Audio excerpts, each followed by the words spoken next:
Olá, gente. Sejam bem-vindos ao nosso GED aqui para concluir a nossa unidade para a V1. Hoje nós abordaremos a unidade 5, parte 1. É até aqui que vai a nossa avaliação de nossa primeira avaliação, no caso a V1. Então, contemplará a nossa unidade 2, nossa unidade 3, 4 e, por fim, a nossa unidade 5, parte 1. Estou gravando esse vídeo porque a gente não vai conseguir ter o GED antes da prova. A gente vai ter apenas o GED de revisão, que vai ser de sábado agora, 22/3. Então já estou gravando aqui o vídeo para poder adiantar o conteúdo para vocês não ficarem com o conteúdo aí atrasado, certo? Vamos para frente. Na unidade 5, até como a Aline brinca, né? Acaba o direito do trabalho para baixinhos. Vocês iniciam aqui no nosso conteúdo mais pontual sobre direito do trabalho, é onde vocês vão conseguir identificar uma relação de trabalho, o que é uma relação de trabalho, o que é uma relação de emprego, e saber aí como você distinguir o que é uma e o que é outra, lembrando que não é a mesma coisa. Então a gente inicia aqui, nossa unidade 5, com os elementos fáticos jurídicos, que são os elementos que irão configurar uma relação empregatícia. Lembrando, antes de tudo, os elementos fáticos jurídicos, eles são um fator determinante para que haja a relação empregatícia. Eles devem estar na sua cumulatividade, todos presentes, para que haja uma relação empregatícia. Ou seja, quando a gente tem a subordinação, a habitualidade, a onerosidade, a pessoa física e a pessoalidade, a gente tem uma relação empregatícia. Se a gente perde sequer uma delas, nós já temos uma relação de trabalho, deixa de ter uma relação empregatícia e passa a ter uma relação de trabalho. Como a gente vai ver mais na frente, toda relação empregatícia é uma relação de trabalho, mas nem toda relação de trabalho é uma relação empregatícia. Entretanto, nós iremos abordar agora tema um por um. Mas basicamente é a gente ter aí o nosso chope, que é o que a gente chama uma forma aí de reduzir as complementações dos elementos fáticos jurídicos. Nos seus termos, a gente utiliza o chope, que é a inicial de cada um dos elementos aí dos elementos fáticos jurídicos. Então vamos à frente. O primeiro dos elementos que nós iremos abordar é a pessoa física, onde ele é bem taxativo aí por si só, ele se explica do que é uma pessoa física. A pessoa física é a pessoa natural, é o ser humano. É a incompatibilidade de uma relação empregatícia ser atrelado a uma pessoa jurídica. Ou seja, para que haja uma relação empregatícia, é necessário que do lado de lá da relação empregatícia, na figura do empregado, seja uma pessoa natural, uma pessoa que tenha bens jurídicos tutelados, que tenha direito à saúde, a lazer, à vida e etc. Logicamente, incompatível com a pessoa jurídica. O segundo elemento é a habitualidade. A habitualidade é a intenção de continuidade. Não há uma taxatividade na nossa CLT ou na nossa Constituição Federal de quantos dias e de quantas formas serão essa habitualidade. A habitualidade ela é analisada caso a caso. Tem vezes que a pessoa pode ir uma vez na semana ali, dentro do contexto, e ela continua sendo habitual. Mas é analisado caso a caso essa habitualidade, mas deve-se claramente ter a percepção de uma continuidade. Ela é descontínua às vezes, mas é habitual, como eu falei o caso de uma vez por semana. Mas a gente tem um adendo, até coloquei aqui a figurinha de uma empregada doméstica, porque quando a gente for estudar a empregada doméstica, que não é agora, é na Lei 150 de 2015, a gente vai ter ali a figura dela como uma pessoa que precisa trabalhar no mínimo 3 vezes na semana, certo? Ou seja, a empregada doméstica, dentro da lei que rege ela, precisa-se que tenha uma taxatividade, ou seja, ela, diferentemente do empregado convencional, precisa trabalhar no mínimo 3 dias por semana. Outro ponto é a onerosidade. A onerosidade, por si só, também se fala é a intenção de recebimento, de remuneração. Afinal, ninguém trabalha de graça. Se você trabalha de graça, a gente vai ver lá na frente que tem a possibilidade do trabalho voluntário. Aí sim, você trabalha de graça, você tem aí a figura do empregado com uma relação de trabalho, não uma relação de emprego. Nós estamos vendo uma relação de emprego. Então, a relação de emprego você precisa ter a onerosidade, você precisa trabalhar e receber pelo aquele trabalho. A subordinação é você ter ali a prestação de serviços dirigida, que é, no caso, alguém determinando como você deve fazer, de que forma você deve fazer, lhe progredindo e lhe dando ordens. Basicamente, é ter a figura de um chefe dentro de uma relação empregatícia. Então, por fim, temos a pessoalidade. A pessoalidade é o intuito personal, como a gente conhece no direito, desde o princípio lá a gente estuda o que é em consideração a pessoa. Mas basicamente, resumindo a pessoalidade, você foi contratado pelo seu empregador.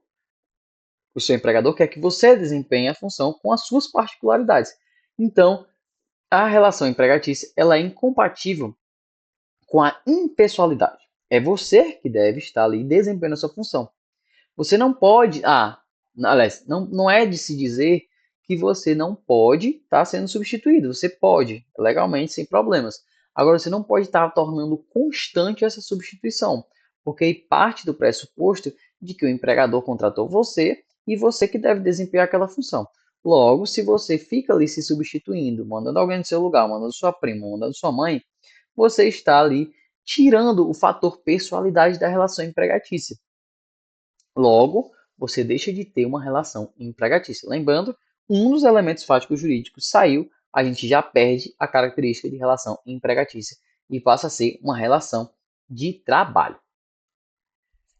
Por fim, lembrando, fazendo um resumão, SHOP tem que ter todos os elementos fáticos jurídicos: subordinação, habitualidade, onerosidade, ser pessoa física e ter pessoalidade. Tendo os 5, relação empregatícia. Perdeu um deles, relação de trabalho. Agora, relação de trabalho versus relações de emprego. Como eu firmei aí para poder a gente diferenciar de fato.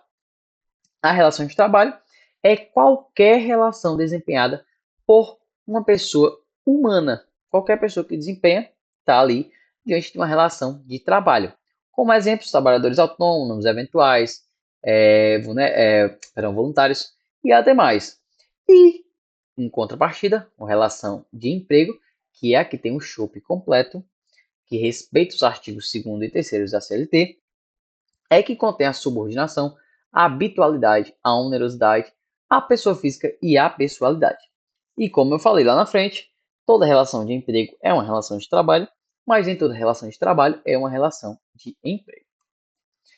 Por fim, a gente não só necessita que tenhamos os elementos fáticos jurídicos, não necessita que só o SHOP esteja completo. A gente precisa também dos elementos jurídicos formais. São aqueles que a gente estuda em Civil 1. São requisitos para a validade do nosso negócio jurídico, que são eles os agentes capazes, os objetos ilícitos e a forma prescrita ou não defesa em lei. Tendo esses três também, juntamente com os fáticos jurídicos, a gente tem uma relação de emprego válida, uma relação empregatícia válida. Porém, perder um desses, a gente deixa de ter uma relação empregatícia. A gente tem uma relação empregatícia existente, porém ela não é válida, porque ela não respeita os requisitos do artigo 104 do nosso Código Civil. Lembrando, pessoal, a Aline já deve ter falado, mas se ela não tiver falado, eu estou lembrando agora. O direito do trabalho ele é subsidiariamente completado pelo direito civil. Ou seja, quando a gente não tem uma disposição dentro da nossa CLT, que é o que rege as normas trabalhistas, a gente vai buscar ela lá no Código Civil. Ou seja, é uma relação subsidiária. Com a falta da CLT, a gente busca ali no nosso Código Civil. Vocês vão ver esses objetos mais presentes quando vocês forem estudar processo do trabalho. Vocês vão ver que tem vários quesitos que a gente busca lá no nosso Código Civil. A união dos elementos fáticos jurídicos e jurídicos formais são essenciais para a existência de um negócio jurídico, ou seja, é necessário que hajam os dois para que tenhamos um negócio jurídico válido. Trabalho proibido, diferente de trabalho ilícito. É bem importante vocês lembrarem esses pontos. O trabalho proibido é o trabalho que é prestado em desacordo com as normas trabalhistas, quando você infringe uma norma trabalhista. O trabalho ele existe, certo? Porém, ele é inválido, porque no caso ele é ele é desempenhado em desacordo com normas trabalhistas. Logo, a gente tem ali, por exemplo, o exemplo do menor de 16 anos em locais insalubres. A gente visa aí na nossa Constituição Federal, assegura que o trabalho é permitido a partir dos 16 anos, totalmente permitido. Porém, desde 16 até os 18, você não pode trabalhar em condições insalubres e periculosas, e nem em horário noturno. Se você, no caso, infringe uma diretriz dessa, uma legislação trabalhista, você está diante de um trabalho proibido. Em contrapartida, a gente tem um trabalho ilícito. O trabalho ilícito é quando ele infringe o elemento jurídico formal. A ilicitude não é vigorada. A licitude, no caso, não é vigorada. Ou seja, é o exemplo de um trabalho que envolve tráfico de drogas. É quando o objeto da nossa relação, então a gente é incapaz, o objeto é ilícito.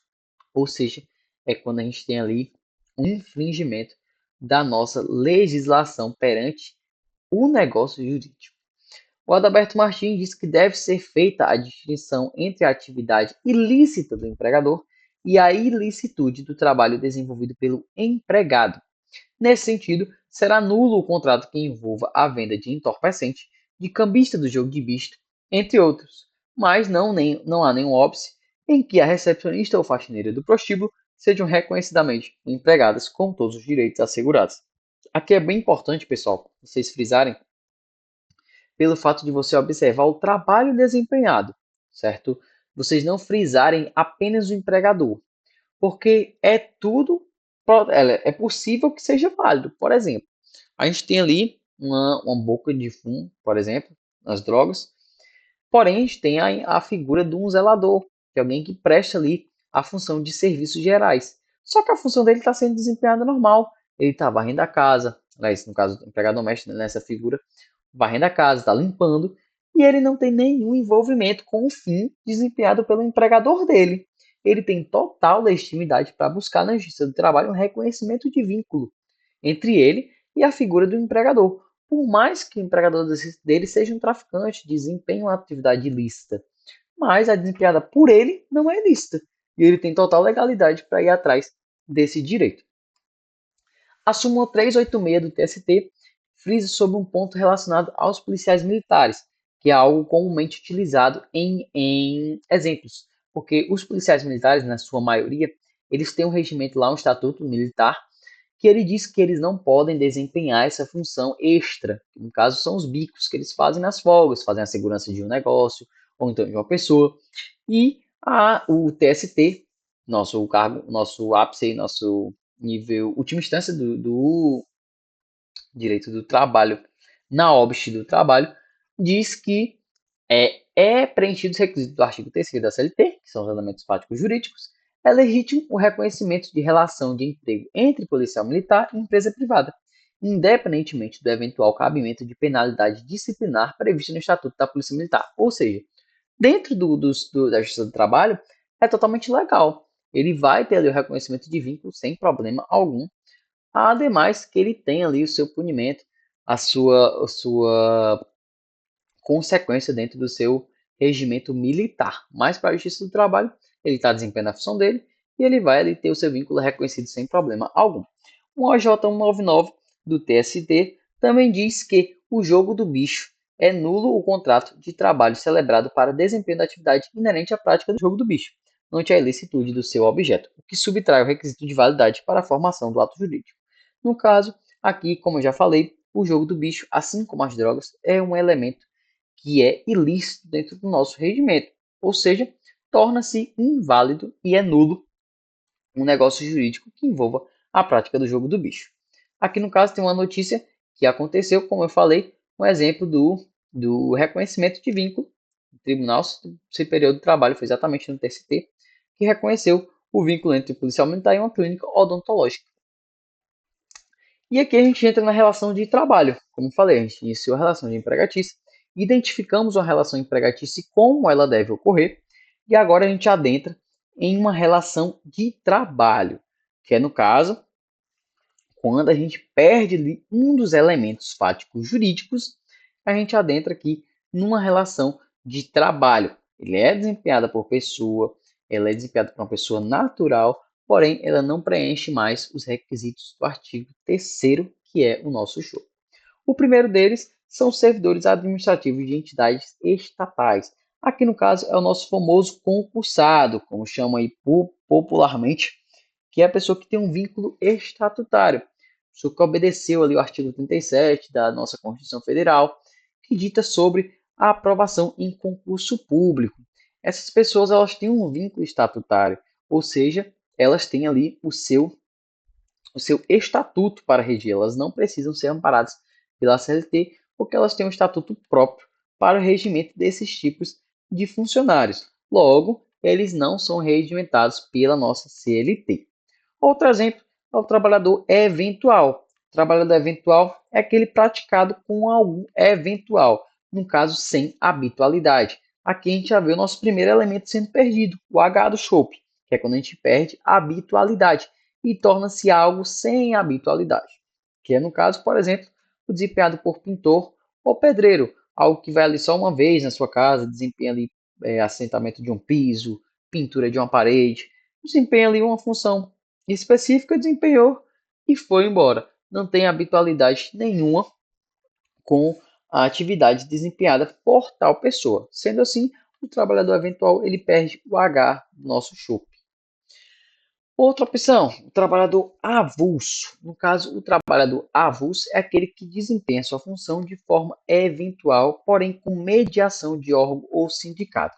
Só o trabalhador avulso ele é um pouco mais delicado do que os demais trabalhadores, porque a nossa Constituição Federal diz que como aqui eu dispus no artigo 34, igualdade de direitos entre trabalhadores com vínculo empregatício permanente e trabalhador avulso. Ou seja, basicamente, aqui a nossa Constituição iguala o trabalhador avulso ao nosso trabalhador empregatício, nosso trabalhador que tem o chope completo, certo?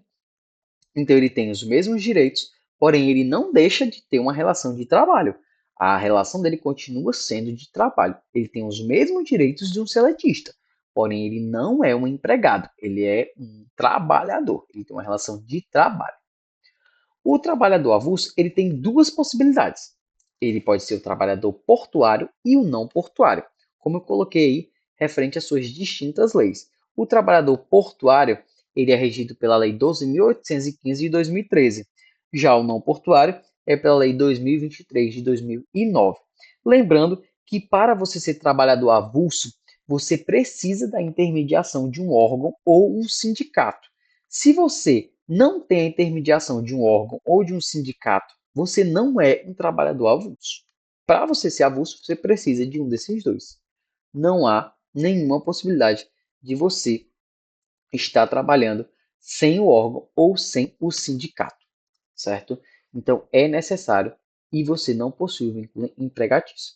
Eu coloquei alguns exemplos de trabalhadores portuários e trabalhadores não portuários. Basicamente, ambos trabalham no porto, pessoal. Porém, alguns estão ligados diretamente à atividade portuária.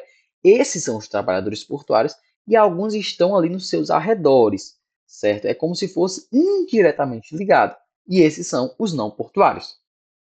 Os portuários são exemplos da capatazia, a conferência de cargas, as estivas e a vigilância. Os não portuários são os ensacadores, os carregadores de bagagem nos portos e os práticos.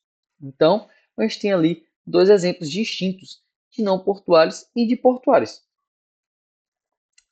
Ademais, nós temos o trabalhador voluntário, que é algo bem mais simples de se observar. Como por si só, como eu já sei anteriormente, é só ler. Trabalhador voluntário, algo ali que não recebe, não tem onerosidade. Ele está ali por sua própria vontade, por desempenhar aquela função, por sua empatia. Porém, ele não recebe valor nenhum por desempenhar aquela função. O artigo 2º da Lei 9.608 de 2008 diz que o serviço voluntário será exercido mediante a celebração de um termo de adesão entre a entidade, pública ou privada, e o prestador de serviço voluntário, devendo ele constar o objeto e as condições de seu exercício. Ou seja, o trabalho voluntário está aí, como é que posso dizer, subsidiariamente responsável com esse termo de serviço, ou seja, ele precisa ter esse termo de adesão para ele existir de fato, para ser legalmente um trabalho voluntário. Se não tem um termo, você pode aí sofrer alguma sanção, independentemente até um reconhecimento de vínculo, já que você não tem um termo de adesão para poder você comprovar que aquilo é um trabalho voluntário. Entidades religiosas, é um adendo aí sobre o trabalho voluntário. O artigo 442 da CLT diz que não existe vínculo empregatício entre entidades religiosas e de qualquer denominação ou natureza ou instituições de ensino vocacionais e meios de confissão religiosa. E ademais, ele vai indicando aí vários outros tipos de membros da parte religiosa que não podem ter vínculo reconhecido, entendeu? Então, esses é mais uma ressalva aí da nossa CLT sobre o reconhecimento de vínculo com finalidades religiosas.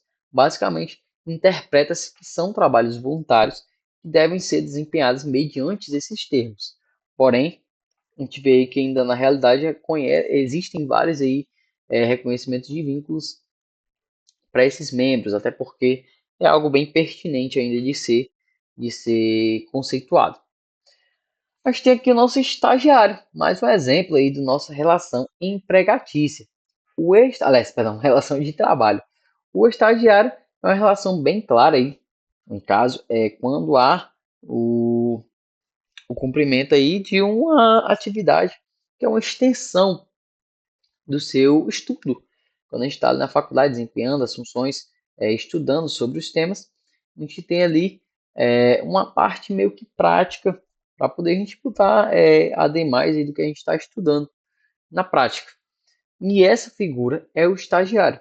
O estagiário, ele tem ali uma relação trilateral, que é uma relação entre o estagiário, o concedente do estágio e a instituição de ensino. Se não tiver essa trilateralidade, você não está diante de um contrato de estágio. O contrato de estágio não cria vínculo empregatício de qualquer natureza, certo? O estagiário está ali para a sua prática, para desempenhar o seu meio acadêmico, que ele estudou, que ele está ali dentro do seu aperfeiçoamento, da sua contemplação, da sua complementação, perdão. Então, o estagiário, acho que até a Aline citou, quando a gente vê mais na frente, a gente observa que o estagiário ele não deveria acontecer sem uma bolsa, né? Sem essa remuneração por parte do concedente do estágio. Tecnicamente, os estagiários têm direito a essa bolsa aí para eles terem é, seu deslocamento, sua alimentação, algo ali para facilitar no seu estudo também, que deverá ser tecnicamente contemplado para o estagiário. Mas existem muitos estágios que são chamados de estágios voluntários, que é quando o estagiário vai lá, desempenha sua função apenas com o interesse no seu aperfeiçoamento, na sua parte prática, porém não recebe nenhuma bolsa por isso. O estágio ele pode ser obrigatório e não obrigatório. O estágio obrigatório é aquele definido como tal no projeto do curso, ou seja, quando o curso exige que você tenha aquele estágio. Se o curso não exige, ele não é obrigatório, mas uma boa parte dos cursos exigem a obrigatoriedade de estágio. O não obrigatório é a contrapartida, é quando o estágio é desenvolvido com atividade opcional, acrescida da carga horária regular e obrigatória, quando a pessoa desempenha por interesse próprio para integrar ali o seu currículo, a sua grade curricular, porém não é obrigatório para a sua formatura. A bolsa fornecida ao estagiário ou auxílio de transporte não caracteriza onerosidade. Basicamente, é quando, aliás, uma ressalva para o fato de que aquele valor da bolsa, aquela ajuda no seu transporte, ela não é caracteriza como sua remuneração, como se fosse um salário. Ele não tem natureza salarial. A jornada do estágio está no seu artigo 10 da Lei de Estágio, que é 11.788, que diz que a jornada será de 4 horas diárias e 20 semanais, caso o estante de educação especial e dos anos finais do ensino fundamental, na modalidade profissional de educação de jovens e adultos. Aqui no caso, o ensino médio, o profissional do ensino médio, ou então o do EJA, que é a Escola de Jovens e Adultos também. Eles terão 4 horas diárias e 20 horas semanais. A gente aqui na qualidade de estudante é no inciso 2, que fala que são 6 horas diárias e 30 horas semanais. No caso de estudantes do ensino superior, da educação profissional de nível médio e do ensino médio regular. Ou seja, Aqui na primeira, fala sobre o ensino fundamental, que está nos anos finais do ensino fundamental, pode também desempenhar a função de estágio, será de 4 horas e 20 semanais, e o EJA. E a gente aqui, como ensino médio, ensino superior, é ali o 6 horas diárias e 30 semanais. O artigo 11 frisa sobre o tempo de duração do contrato do estágio. O contrato do estágio deverá ser, não poderá exceder 2 anos, salvo quando se tratar de estagiário portador de deficiência. Ou seja, o estagiário portador de deficiência, ele é exceção à regra, ele poderá ter sua prolongação de por mais de 2 anos, mas os demais, via de regra, somente 2 anos sem exceção. O trabalhador autônomo é aquele que realiza sem subordinação do trabalhador ao tomador de serviço. Ou seja, ele não tem ali o seu chefe para puxar a sua orelha, para dizer como você deve seguir no seu serviço, a forma que você deve desempenhar, lhe dar ali algum carão se você desempenhar uma função de forma errada. Então, é basicamente quem trabalha para si mesmo. Você trabalha ali quando você quer, na hora que você quiser, no dia que você quiser.